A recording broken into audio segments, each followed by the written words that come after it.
There are many people who have the limitations in their minds, who have lost that fire in their eyes.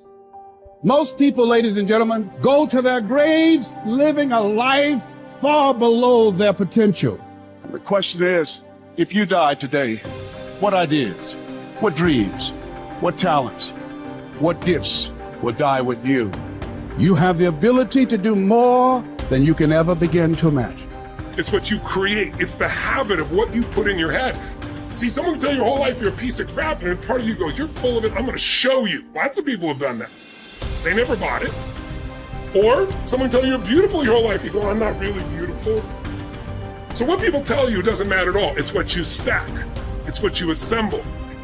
You need to believe and know that you're one decision, one relationship, one meeting, one book, one thought, one something away from a completely different life. It's an effort play. If you don't have self-confidence, you've never kept the promises you make to yourself.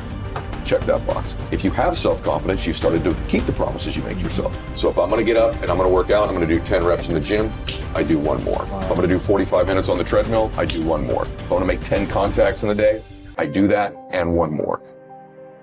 There's a lot of times where I don't know how I'm gonna move forward, but I ask myself one question: can you take another step? And that answer is always yes. You're passing through that keyhole.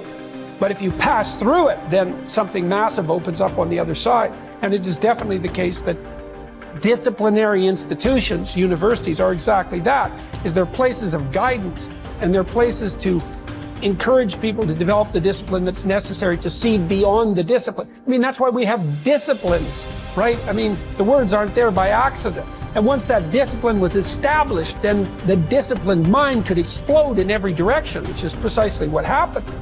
And that's the thing about growing up, is that when you're a teenager and a young adult, you have to sacrifice everything you could have been as a child to be the one thing that you're aiming at. But then that opens up, and the universities are part and parcel of that process. Change is automatic, but progress is not. Start today, right now. What do I really want in depth? What are the rituals that will get me there? And then get yourself to start a few of those actions and lock them in place. If you make the changes in yourself, you're going to be proud, and no amount of money or accolades from other people can mirror the feeling of being proud of knowing you've taken back control of your life. Everything in life is always changing. We don't have to work on change.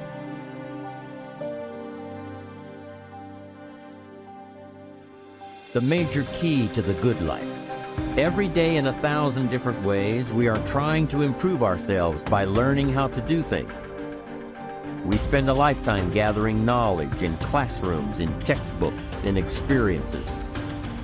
Now, if knowledge is power, if knowledge is the forerunner to success, then why do we fall short of our objectives? Why, in spite of all our knowledge and in spite of our collective experiences, do we find ourselves aimlessly wandering, settling for a life of existence rather than a life of substance? There may be many answers to this question. Your answers may be different than your associates or your spouses or your friends. The fundamental answer is the absence of discipline. Applying all that we know. Discipline. Self-discipline. We might add one more word here: consistent. Consistent self-discipline. It doesn't really matter how smart you are or how much you know if you don't use it. And once you're disciplined, like you're like a sharpened sword, man, like a well-tempered blade, and then you can go out there and operate in the world. The reason that discipline is necessary is because you're a mass of competing short-term interests. And so the question is then, well, which short-term interests should win out? And the answer to that is none of them. They need to be organized into a hierarchy that makes them functional across time and across individuals. Get it really simple, things you do right now to change your life. You can go to experience it that day, and then you get momentum. Day 1, day 2, day 3, day 4, and all of a sudden now what used to be hard to do is easy to do. And I think for anyone, you got to understand, anyone can learn anything. And I'm just not willing to settle for a life without passion and aliveness. That's just like, there's so much to learn, there's so much to grow. And then my view is, what's next is always better. If I make it so, it's my job to make it so. And I think that's how we have to navigate. But most of us have been conditioned not to take a risk. But once you peel the crust, peel that crust away and see who you really are, you open your mind to a whole nother world. So I've opened my mind up to a whole nother world that most people can't even fathom because they haven't dug deep. So people think I'm crazy because I found a whole nother way of living. I think they're crazy for never even trying to get to the other side of whatever's in front of them. So what drives me every day is finding more of myself. And being my best is a never-ending journey.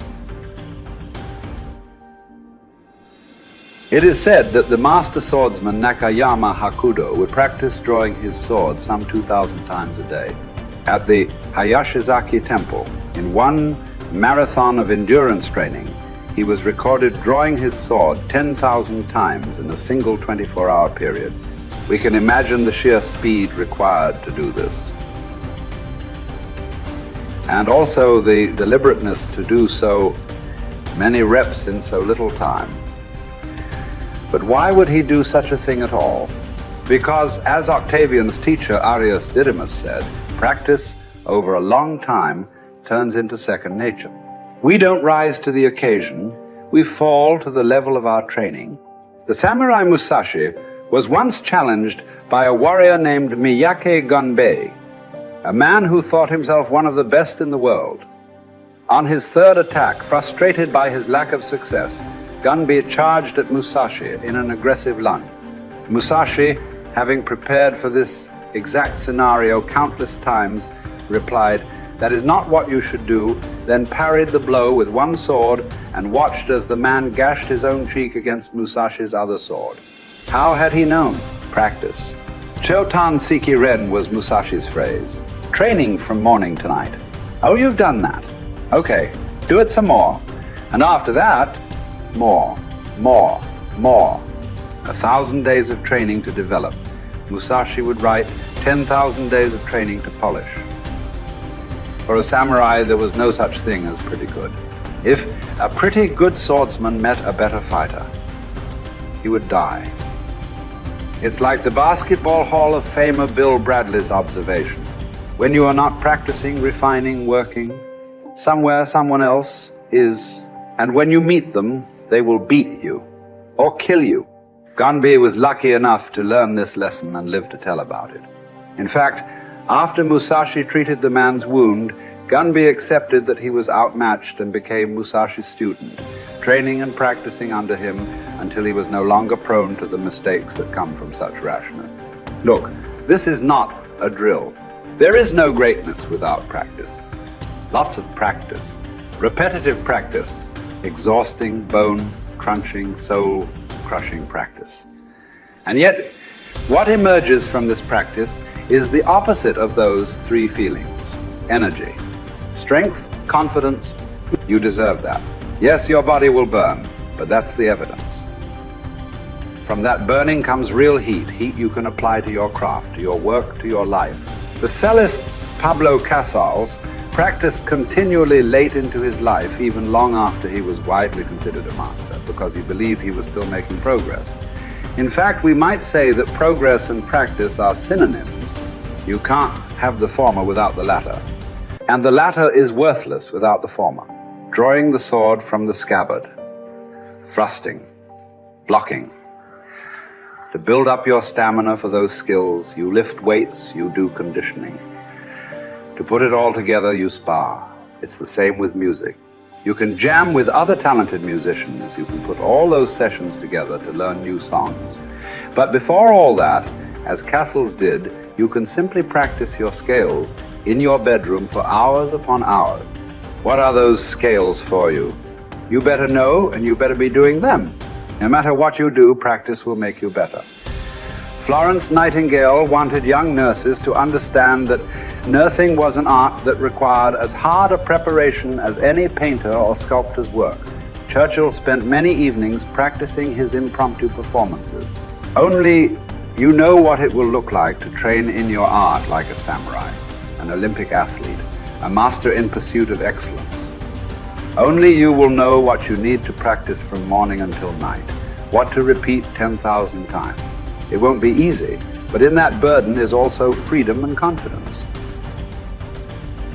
The pleasure of the flow state, the rhythm of second nature, the quiet calmness of knowing that from the practice you'll know exactly what to do when it counts. The pride and the dependability of doing it too.